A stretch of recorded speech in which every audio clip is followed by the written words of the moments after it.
Tiempo, por tanto, para ir al análisis, tiempo para recibir a nuestro primer invitado para tomar el pulso del mercado, Rafael Ojeda, Global Chief Market Strategist for Taste de FTSE/CAF. Rafael, muy buenos días. Hola, buenos días. Bueno, ¿cómo tomas el pulso del mercado en la antesala de ese PIB que estamos esperando y en medio de lo que está siendo todas las goteo empresarial?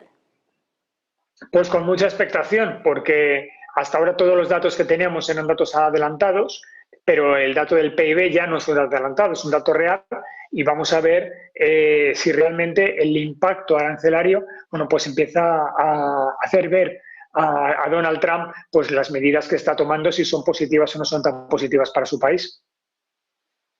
Con este contexto hemos estado pendientes, Rafael, precisamente de esa cruzada arancelaria mirando a Estados Unidos y a China hoy, cuando oficialmente se dice que no hay conversaciones, pero Reuters informa cómo Pekín está elaborando una lista para dejar fuera esos productos estadounidenses bajo los que estarían sujetos esos aranceles del 125%, y con una administración Trump que sigue apuntando a que hay desescalada. ¿Crees que esa desescalada es inevitable? El mercado sigue expectante. Hombre, la desescalada es absolutamente inevitable, porque en esta escalada el único que pierde realmente es el consumidor final.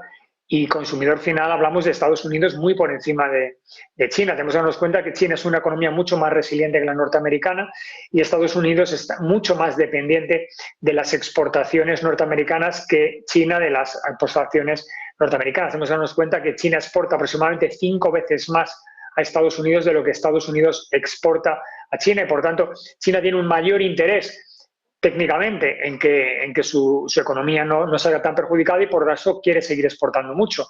Pero obviamente si Estados Unidos pone un arancel del 145% frente a un 125% de China a Estados Unidos, estamos en un bloqueo comercial que no beneficia absolutamente a nadie. Donald Trump se ha dado cuenta, porque se lo han hecho ver, que gran parte de su industria necesita suministros que se producen y van a seguir produciéndose en China, y obviamente sus cadenas de suministro quedarían claramente paralizadas, y es por lo que están habiendo exenciones a esa tasa arancelaria. Pero obviamente la desescalada es inevitable si no quieren perjudicar de una manera muy significativa tanto al PIB chino como al norteamericano.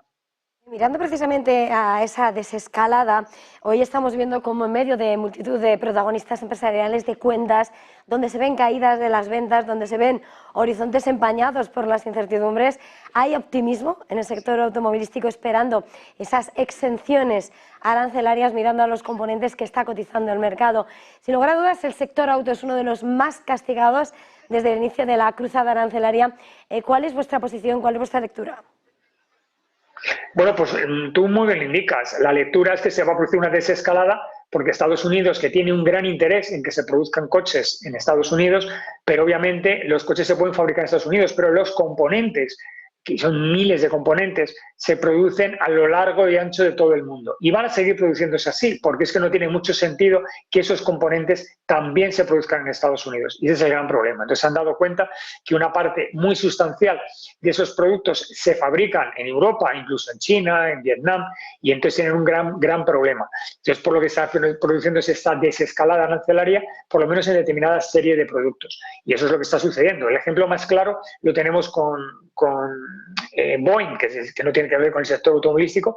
Pero ¿qué ocurre con Boeing? Boeing al final se quedó únicamente con el diseño de los aviones y absolutamente toda la fabricación de los aviones la subcontrató fuera, y ahora es muy difícil traerla de nuevo a Estados Unidos. Todos los componentes, si le ponen aranceles a la fabricación de estos aranceles, van a hacer que los aviones de Boeing sean absolutamente imposibles de vender en cualquier contexto, y por tanto tiene todo el sentido que se produzca esta desescalada, porque obviamente se han dado cuenta que no tiene mucho sentido y mucho recorrido con la deriva que hemos tenido en las últimas décadas de fabricar globalmente la producción mundial de todo.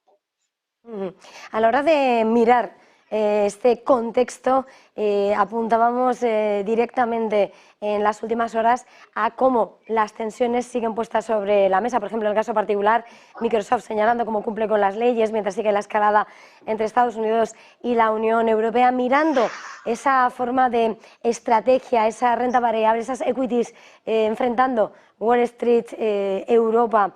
¿Cómo estáis posicionados?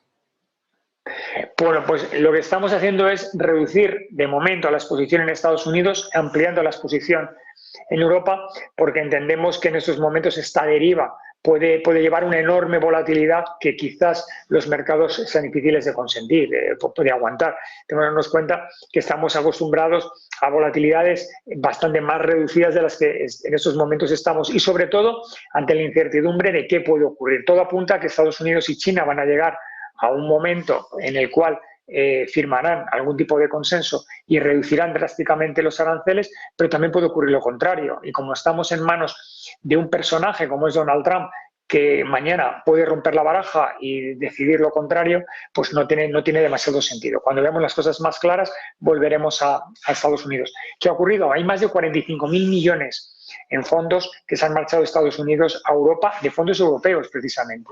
Han repatriado gran parte de sus capitales por las incertidumbres que tenemos en el mercado. Será quizás el momento de invertir en Estados Unidos cuando lo veamos más claro, pero en estos momentos creo que las presentaciones de resultados no van a justificar las rentabilidades, sino los guidance que van a tener para los próximos trimestres. Antes de terminar, Rafael, quería preguntarte, porque en medio de esa estrategia quería hacer un capítulo especial sobre ese sector bancario que hoy hemos visto multitud de protagonistas y en muchos de ellos, además, aquí con serio varapalo intradía tenemos a CaixaBank o a Santander en la lectura de cómo se están comportando también los márgenes, también ciertas zonas geográficas, pero el discurso mira, ¿no?, de alguna manera a Santander decía: vamos a tratar de avanzar nuestro negocio en Estados Unidos y recortar parte en Europa, y viendo, ¿no?, ese escenario en el que la huella de la escalada comercial se deja sentir con lo que además está siendo los movimientos, las bajadas en los tipos de interés. ¿Cuál es vuestra radiografía? Bueno, pues la radiografía es que actualmente el diferencial de tipos entre Estados Unidos y Europa es muy amplio, demasiado amplio, pero va a seguir siendo así, porque Estados Unidos no está en condiciones de poder bajar los tipos de interés, que es lo que realmente quiere Donald Trump. Donald Trump quiere una bajada de tipos de interés al margen de una debilidad provocada en su divisa para que Estados Unidos pueda exportar mejor sus productos a pesar del tema arancelario. Se está encontrando una situación muy complicada porque Europa sí que está bajando los tipos de interés, no nos queda otra, bajar los tipos de interés, mientras que Estados Unidos no los puede bajar, a pesar de las amenazas, ¿no?, del despido de Jerome Powell. Pero realmente Estados Unidos, en el hipotético caso de que bajara los tipos de interés en un momento actual en el que probablemente la inflación se dispare, generaría tensiones en los mercados bastante significativas. Entonces, claro, ese diferencial pues está haciendo que la banca europea pues sea quizás menos competitiva que la banca norteamericana, en el sentido de que por diferencial de tipos los bancos pues son menos rentables. Los resultados de Santander y de la Caixa han sido extraordinarios. ¿Por qué? Porque lo que han ganado de menos con el margen de intermediación lo han ganado con un incremento de comisiones. Pero claro, el incremento de comisiones no puede ir a más porque obviamente dejas de ser tan competitivo y por tanto hay que ver un poco el diferencial y cómo gestionan muy bien los bancos. Pero obviamente en algún momento Estados Unidos podrá bajar tipos de interés, pero para lo cual necesita domar la inflación, que en estos momentos creo que está lejos de tenerlo controlado. Pues Rafael Ojeda, ha sido un verdadero placer una vez más. Gracias por acompañarnos en Negocios Televisión. Buen día, buen negocio. Igualmente, muchas gracias.